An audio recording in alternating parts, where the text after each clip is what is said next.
मुस्लिम league नून ने वही किया जो वो हमेशा से करते चले आए हैं और एक नया कानून पास किया है। एक्सप्रेस न्यूज़ की खबर मैं आपको बताता हूँ और बताता हूँ बड़ी वारदात इसमें है क्या।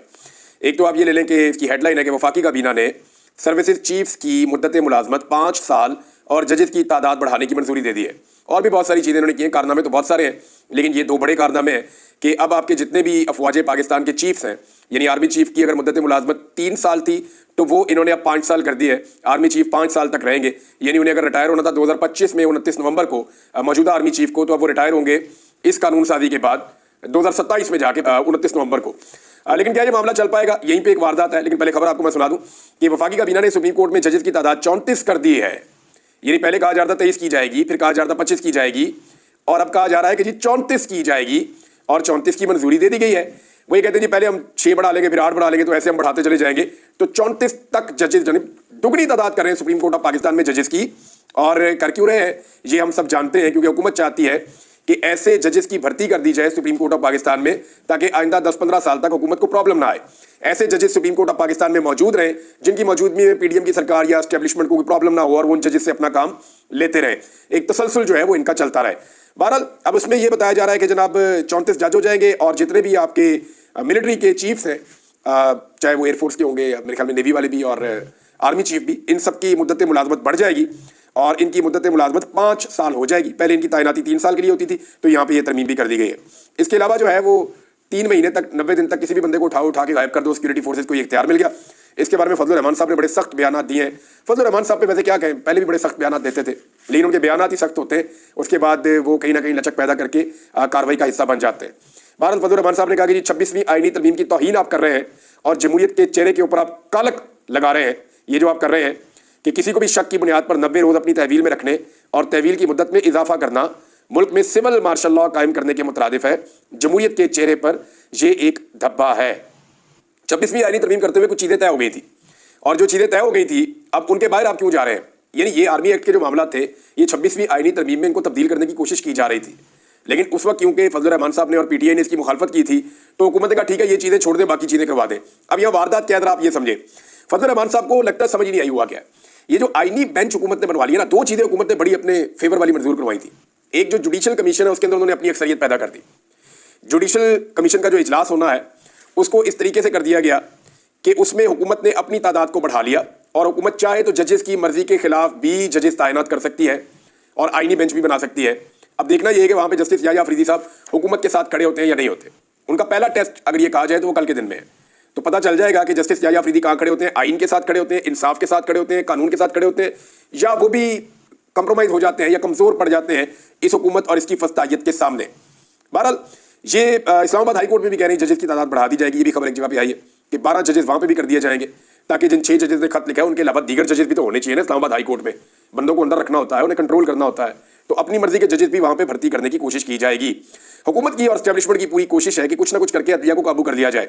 और वकला की तहरीक जो है उसको सिर्फ एक अच्छा सा नाम दिया वकला ने, नहीं छटांगे, लेकिन वो तहरीक कहाँ पे है, आपको आइडिया है कहाँ पे है? क्योंकि पाकिस्तान के वकला ने आज तक जो भी तहरीक चलाई है, देखिए मैं ये उनकी तौहीन नहीं कर रहा, बहुत सारे वकीलों ने डंडे खाए, मारे खाई, उनका खून बहा, बल्कि कई वकला जो है वो शहीद भी हुए थे और वकला जो है बार बार गिरफ्तार हुए, उनके लिए बहुत मुश्किलात हुई। लेकिन फिर भी जब भी तहरीक चली उसके पीछे बहुत सारा पैसा इन्वॉल्व होता है और पैसे के बगैर चलती नहीं है। 2 चीज़ें होती है, या एस्टेब्लिशमेंट की मदद होती है और पैसा होता है। ये ना हो तो तहरीक हमने चलती हुई नॉर्मली देखी नहीं, और अगर चले तो उसको आगे बढ़ते हुए हमने नॉर्मली नहीं देखा। तो अभी नहीं छड़ांगे ये तो कह दिया वकला ने, लेकिन क्या वो इस सिलसिले को रोक सकते हैं? वारदात क्या है ये जरा समझिए। हुकूमत अगर अपनी मर्जी का आईनी बेंच बनाने में कामयाब हो जाती है और उनके पास एक ऐसा आईनी बेंच होता है जिसमें हुकूमत की मर्जी के मुताबिक चीज़ें होना शुरू हो जाती हैं, तो फिर हुकूमत सादा अक्सरियत से जो मर्जी कानून पास करती रही इस असम्बली से, उसको चैलेंज करने के लिए आप कहाँ जाएंगे? उसको चैलेंज करने के लिए आप हमेशा जाएंगे अदालत में, सुप्रीम कोर्ट ऑफ पाकिस्तान में जाके आप चैलेंज करेंगे। तो जैसे ही आप सुप्रीम कोर्ट ऑफ पाकिस्तान में उसे चैलेंज करने जाएंगे तो ये एक आईनी मामला करार देकर आईनी बेंच के सामने भेज दिया जाएगा। अब आईनी बेंच में हुकूमत के पास अपनी मर्जी का बेंच मौजूद है, तो वहां पे हुकूमत को कोई प्रॉब्लम नहीं होगी। आपको मैं फिर आसानी से समझा देता हूं। हुकूमत ने अपनी मर्जी का एक बेंच बना दिया। ये पाकिस्तान दुनिया का वाहिद मुल्क बन गया है जहां पे पार्लियामेंटेरियन या उस मुल्क के अवामी मुंतखब नुमाइंदे वो सुप्रीम कोर्ट ऑफ पाकिस्तान का एक बेंच तश्कील दे रहे हैं। वो जो सुप्रीम कोर्ट ऑफ पाकिस्तान का बेंच है वो हुकूमत की मर्जी का बनने जा रहा है। हुकूमत ने अपना बेंच बना लिया।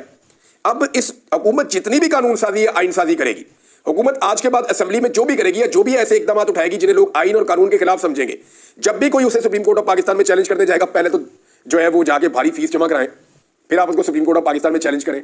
तो जब आप सुप्रीम कोर्ट ऑफ पाकिस्तान में इसको चैलेंज करेंगे तो वो उसी बेंच के सामने जाएगा, हुकूमत का किया हुआ काम जो बेंच हुकूमत ने खुद बनाया हुआ है। ये है जनाब कार्रवाई। अब आप जाके अगर पाकिस्तान तहरीक इंसाफ चैलेंज करेगी तो ये मामला उधर जाएगा।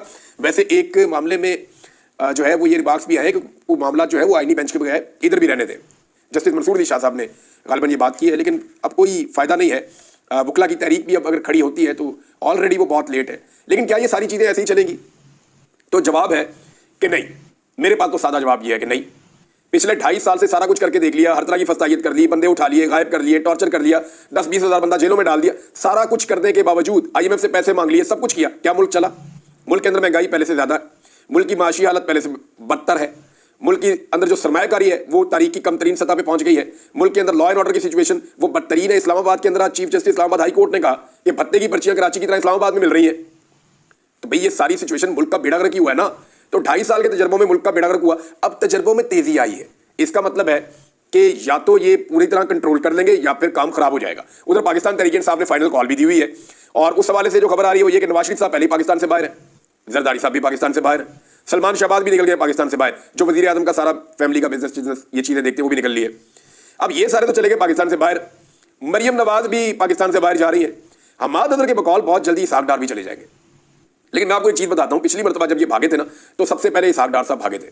इसहाक डार साहब बिल्कुल रिस्क नहीं लेते, वो कभी गिरफ्तार नहीं होना चाहेंगे। और जब इसहाक डार साहब निकल लिए तो फिर आप समझे सिचुएशन बदल गई है। फिर इसहाक डार साहब को जनरल बाजवा जो है वो मेहरबानी करके पाकिस्तान वापस लेकर आए और पाकिस्तानियों के ऊपर उनका जो एहसान है वो पाकिस्तानी कभी नहीं भूलेंगे। डार साहब ने मईशत का बेड़ा गर्क कर दिया और आजकल डार साहब जो है वो फॉरेन पॉलिसी के पीछे पड़े हुए हैं कि उसका बेड़ा गर्क कैसे करना है। अब है जी इमरान खान साहब का मेडिकल चेकअप हुआ। बिलाखिर बड़े लंबे चौड़े पाकिस्तान तहरीक इंसाफ के एहतजाज और बहुत सारी चीजें करने के बाद फाइनली अदालत ने बड़ी मुश्किल से इजाजत दी।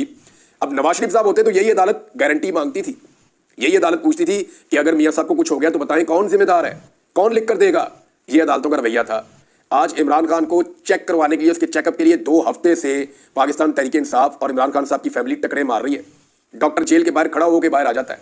नवाज शरीफ का डॉक्टर तो लगता है सोता भी नवाज शरीफ के साथ था जेल में, वो वहीं पर रहता था, जब देखते थे वहीं से निकल के बाहर प्रेस टॉक कर देता था। इधर इमरान खान का डॉक्टर मिलने के लिए कई दफा गया और उसको मिलने नहीं दिया गया।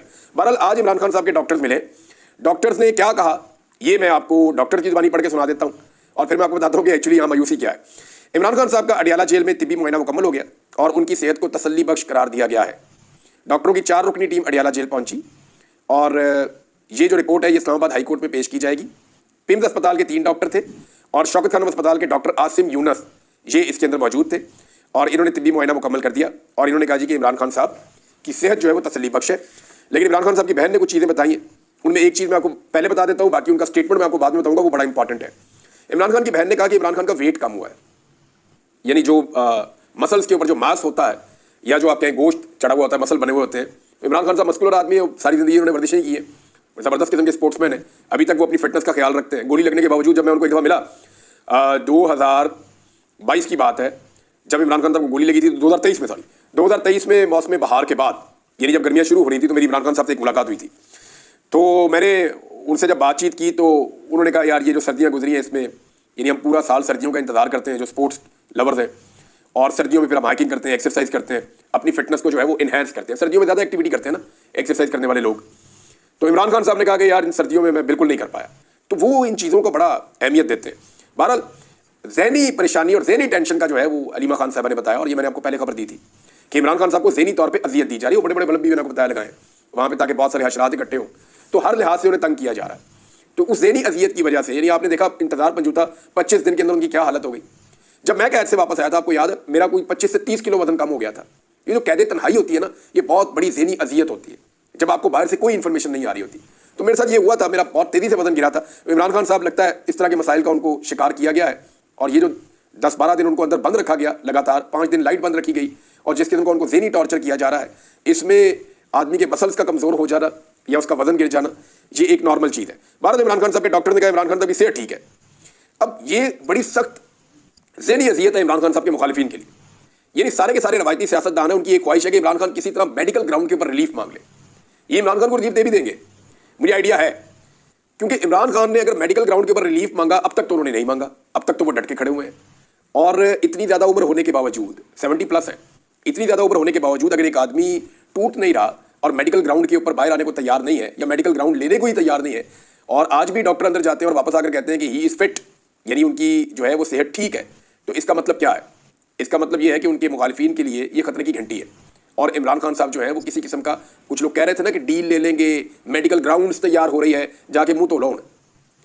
यानी इनको शीशे में अपनी शक्ल देख के शर्म भी नहीं आती कि ये उठा के झूठ बोल लेते हैं।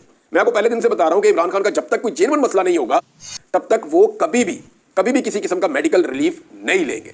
और इमरान खान साहब नवाज शरीफ नहीं है कि प्लेटलेट्स नीचे कर दिए और बीमारी का बहाना बना दिया, या शर्जील इनाम मेमन या जरदारी साहब जो फौरी तौर पे अभी ठीक चलते हैं, जैसे ही उनके केसेस लगते हैं या अदालत या जेल, वो साथ ही व्हीलचेयर के ऊपर बैठ जाते हैं। तो ये इस तरह नहीं होगा। इमरान खान साहब को आप इस हालत में नहीं देख सकेंगे। बुशरा बीबी अदालत में पेश हुई और वहां पर आप दीदा हो गई और उन्होंने जज साहब से 2-4 बातें भी की। देखिए, उनके साथ, उनके शौहर के साथ ज्यादती हो रही है। बुशरा बीबी को कहा भी ये जा रहा है उनकी पार्टी की तरफ से कि आप थोड़ी हिम्मत करें और अब आप थोड़ा सा इमरान खान साहब की रिहाई के लिए जद्दोजहद का हिस्सा बने। पॉलिटिक्स तो उन्होंने कर दी नहीं है इमरान खान साहब के बकौल, ना वो खुद सियासत का हिस्सा बनना चाहती हैं, लेकिन इस मामले में कि इमरान खान साहब की रिहाई के लिए एफर्ट की जाए तो जैसे सारे पाकिस्तानी कर रहे हैं वैसे ही बुशरा बीबी को भी करना चाहिए। उन्होंने कहा जी यहाँ नाइंसाफ़ी होती है, अब इस अदालत में नहीं आऊँगी, मेरा सामान पड़ा हुआ है गाड़ी में, मेरा कंबल भी पड़ा हुआ है, दीगर सामान भी पड़ा हुआ है, अगर आप मुझे जेल भेजना चाहते हैं तो मैं यहाँ से जेल चली जाती हूँ। तो इस किस्म की बातें उन्होंने की। बहरहाल उनका जो फैसला है वो महफूज हुआ, तो पता चल जाएगा कि फैसला क्या आता है। अलीमा खान साहिबा ने जो स्टेटमेंट दिया वो मैं आपके सामने रख देता हूँ। अलीमा खान साहब ने कहा कि हमारी नज़र में इमरान खान की जिंदगी खतरे में है, डील की बातों में कोई सदाकत नहीं है। इस्लामाबाद में मीडिया से गुफ्तगू करते हुए अलीमा खान साहब ने कहा कि बानी पीटीआई अब एक ही चीज़ पर कायम है कि अब इंसाफ के लिए इनकलाब लाना पड़ेगा। हमें मालूम है ये हमें जेल में डालेंगे, धमकियाँ आती हैं, हम पर 10 FIRs हैं, हम पर 5 तारीख की FIR है, लेकिन 4 तारीख को उठा लिया गया था। उन्होंने कहा कि घरों में घुसकर 10-10 साल के बच्चों को घसीटा जा रहा है। नए चीफ जस्टिस से अपील है इन मामलात का नोटिस लें। मुल्क में लाकानूनियत बंद ना हुई तो कहीं लोग सड़कों पर कानून हाथ में ना ले लें। हमारी नज़र में बानी पीटीआई की जिंदगी खतरे में है। अलीमा खान का कहना था कि इमरान खान ने कहा है वो डील कर रहे हैं, ना उनके पास कोई आया है, ये सिर्फ क्यास आराइयाँ हैं। इमरान खान डील कर रहे हैं, बानी पीटीआई किसी चीज़ पर समझौता करने के लिए तैयार नहीं है, यानी कोई डील नहीं कर रहे। उन्होंने मजीद कहा कि रोजाना कोई ना कोई खुशखबरी आ जाती है कि इमरान खान निकल रहे हैं। हमें मालूम है इमरान खान को जेल से निकालने का कोई इनका इरादा नहीं है। पुरअमन एहतजाज हमारा हक है, हम बानी पीटीआई को जेल से निकलवाएंगे। इस मौके पर सलमान अकरम राजा साहब ने भी मीडिया से बातचीत की। उन्होंने कहा कि ये वो लम्हा है जब हम वाकई अपनी आज़ादी हासिल कर सकते हैं। अगर आज हम उठ खड़े ना हुए तो एड़ियां रगड़ते मर जाएंगे।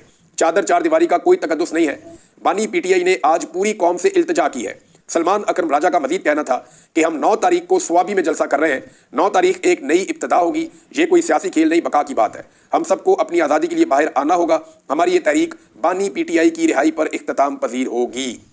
जनाब, ये बात की है अलीमा खान साहिबा ने और इमरान खान साहब की पार्टी के सेक्रेटरी जनरल जनाब सलमान अकरम राजा साहब ने। देखिए, एक चीज़ तो बड़ी कन्फर्म होती जा रही है कि जो स्वाबी वाला एक एपिसोड करने जा रही है पाकिस्तान तहरीक इंसाफ, अगर स्वाबी के अंदर जलसा करना है और उस जलसे के इख्तिताम में अली अमीन गंडापुर साहब ने ये ऐलान करना है कि जी अब आप डिस्पर्स हो जाएं और लोग वापस अपने घरों को चले जाएं और हम आपको अगला लायामल देंगे, तो फिर तो ये एक लंबा मैच, टेस्ट मैच चलेगा और देखते हैं फिर मोमेंटम कैसे बनता है। लेकिन अगर स्वाबी में पाकिस्तान तहरीक इंसाफ बैठ जाती है और अपनी मतलूबा तादाद पूरा करना शुरू कर देती है कि बंदे आओ जी स्वाबी में पहुंचो सारे, और लोग जोक दर जोक स्वाबी में पहुंचना शुरू कर देते हैं और वहां पे अवाम का एक बहुत बड़ा सैलाब इकट्ठा करके ये इस्लामाबाद की जानिब बढ़ते हैं, तो सिचुएशन तब्दील हो जाएगी। फिर आप जितनी मर्जी आईनी तरमीमें कर लें, जितनी मर्जी कानून साजियाँ कर लें, वहाँ हसीना वाजिद ने भी बेशुमार कानून साजियाँ की हुई थी, बेशुमार आईनी तरमीमें की हुई थी, बहुत सारे अपने बंदे लगाए हुए थे, सारी की सारी भर्तियाँ अपने घर की हुई थी। तो हसीना वाजिद का बहुत कंट्रोल था बांग्लादेश में। लेकिन जब आवाम खड़ी होती है, खासतौर पर नौजवान, तो सारा कुछ धड़ा रह जाता है। अब डिपेंड करता है कि पाकिस्तान तहरीक इंसाफ की क़यादत इस मरतबा आवाम को अकेला छोड़ती है या आवाम के साथ डट कर खड़ी हो जाती है। देखिए, पिछली मरतबा तो ये था ना कि जनाब वो MNAs को छुपाना है, आईनी तरमीम हो रही है। अब तो ये भी मामला नहीं है। और दूसरा, क्योंकि अली अमीन गंडापुर साहब को अब मेरे ख्याल में एक बड़ा सबक हासिल हो गया है कि भरोसा सिर्फ अपने लोगों पे करना है और भरोसा सिर्फ अवामी ताकत पे और अल्लाह रब्बुल इज़्ज़त पे करना है।